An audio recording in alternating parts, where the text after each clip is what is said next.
All right, peace be upon you, ladies and gentlemen. How are you? Now, in today's video, I just want to speak about Christian versus Muslim apologetics and some reflections that have come to my mind.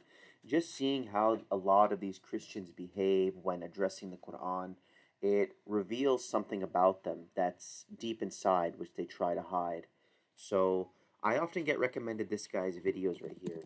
Testify, I think, is his name, and usually he has these disgusting, blasphemous, sacrilegious thumbnails all over his videos. So you can see he draws the Quran in this way. Oh, the Quran is in this burning house, and it's just like this goofball with googly eyes, smiling and has no understanding of what's going on. This kind of mockery and satire and blasphemy. You see, it's making it look evil and demonic, right? Just again, making the Quran look like it's literally retarded, like a special ed kid on the short bus. And this is a very, very common demeanor that these anti-Islamic Christians have. You even have Sam Shamoon. Again, we're not talking about people who are calmly and respectfully and in a scholarly, intelligent way discussing the Quran, saying why they agree, why they disagree, this, that. No, this is not a forum of intellectual scholars. This is mockery and satire and parody. Sam Shamoon shows this as well. Always mocking the Quran and blaspheming it, God forbid, calling it toilet paper and stuff like that. You can even see he does these stupid skits, Sam Shamoon, Halal Hogan, where he just dresses up in this kind of Hulk Hogan like character and mocks the Quran more and more.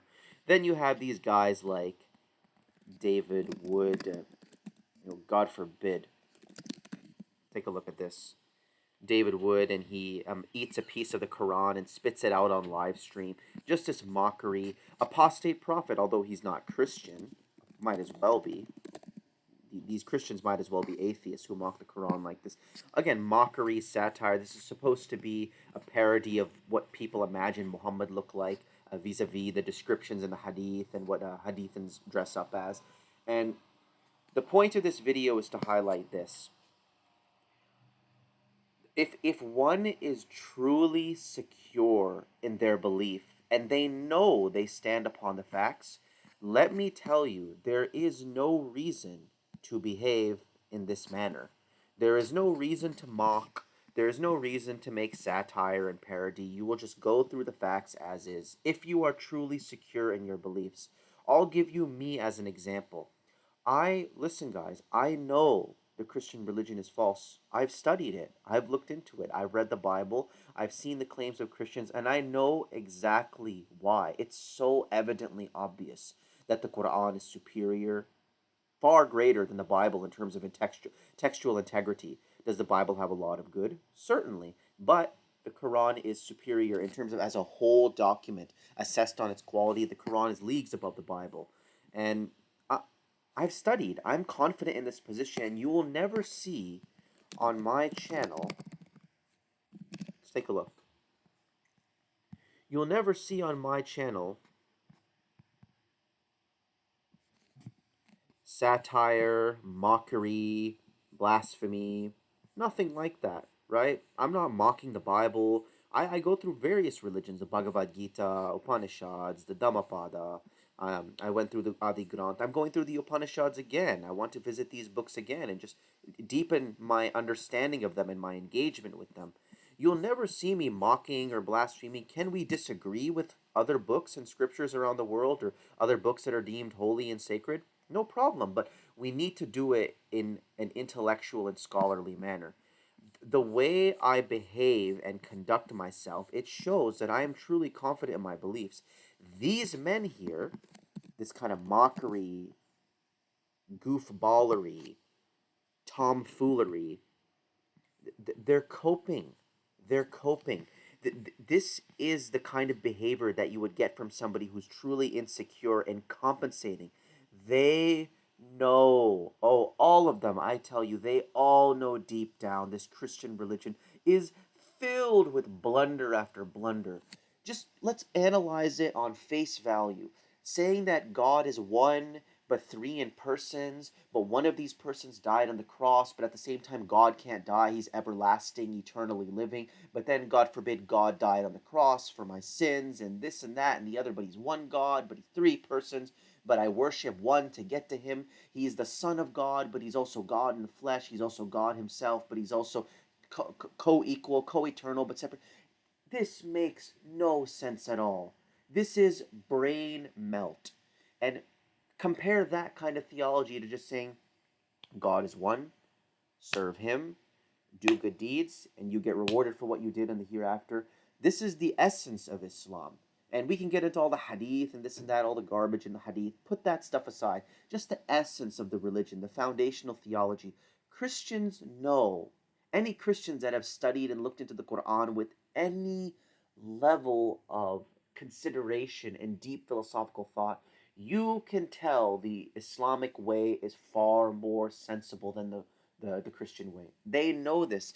And the point of me making this video is to highlight that this kind of behavior of mocking the Quran in an overtly cartoonish manner, this is not the behavior of secure men who are truly confident in their beliefs. This is not how they behave. This is a coping mechanism. This is what they try to tell themselves. They know when you get to the meat of the matter, the meat of what the Christian religion is about, and the meat of what Quranic Islam is about, that the Quranic Islam stands above Christianity. And this is how they try to distract away from that fact by behaving in this manner. So, to quote Jesus in the New Testament, using their own New Testament, you will know them by their fruit. Is this the fruit of spiritually guided, righteous men? I don't think so. I don't believe at all this David would. Why would you listen to these people at all? You know what they're doing? They're actually gatekeeping and guarding. They want to mock it, make it look stupid to their followers. Look at this. Look at these Muslims. They're freaking, you Christians got me. How dare you? Like this kind of mentality of mocking and stupidity. They want to make the Quran and Islam look as dumb as possible and cartoonish as possible. So they hope that any Christian does not look into it. Any Christian does not open up and read the Quran, take a look and see what it has to say. Because if they do, they know that the Christian religion is going to fall apart. So this is just a way of gatekeeping. And again, people who are truly confident in their position, they don't behave in this manner. They don't need to. I don't need to add in all these extra insults and pejoratives and mockeries because the facts stand for themselves. Those insults add no more extra force to my argument because my arguments are already irrefutable against the Christian religion. And one thing I wanted to talk about regarding this is that, like, when these people engage with the Quran, when I deal with Christians and just the already debunked, millions of times debunked argument of, the Quran says refer to the Bible, so you got to refer to the Bible. Therefore, the Bible contradicts the Quran in certain places, therefore the Quran is false. This silly argument.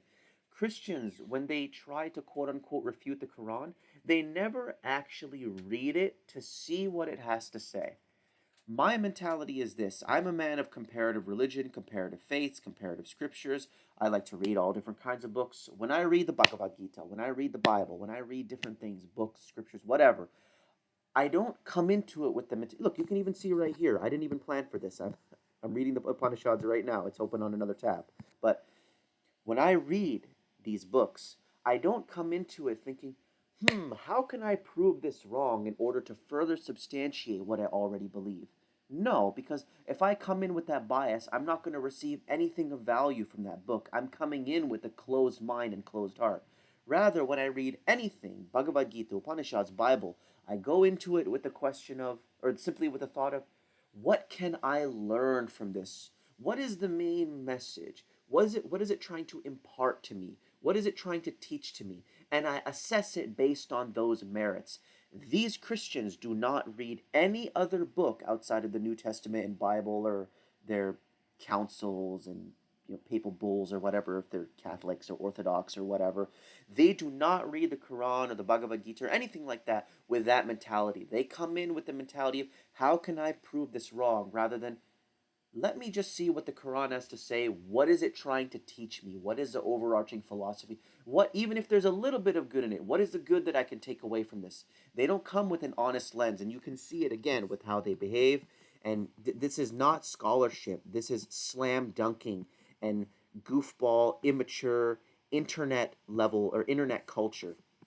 So I just wanted to put this voice or video out there to let you know that you can see people, and this is something you see in the Quran, this is something you see in the Bible. You will know people by their fruits, you will know people by their deeds. And I can see how the Christian apologetical world, let's even pull up Jay Dyer. He's another one of those slam dunkers, alleged slam dunkers. I can see how these people behave and tell that they are not secure in their faith. Definitely not.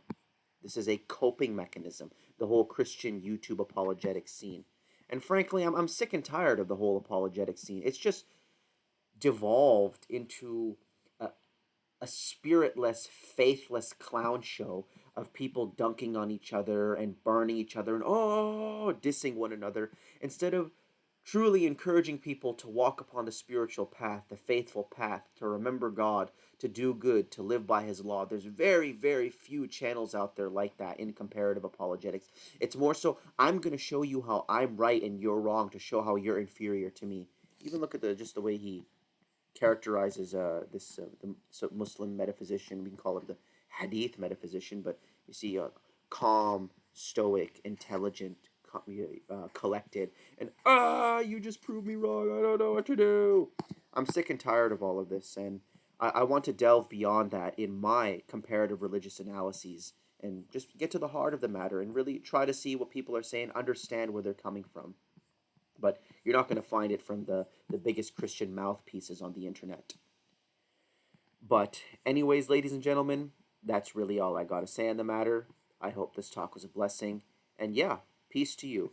Remember, deceit abounds, so keep your eyes wide open. Peace out.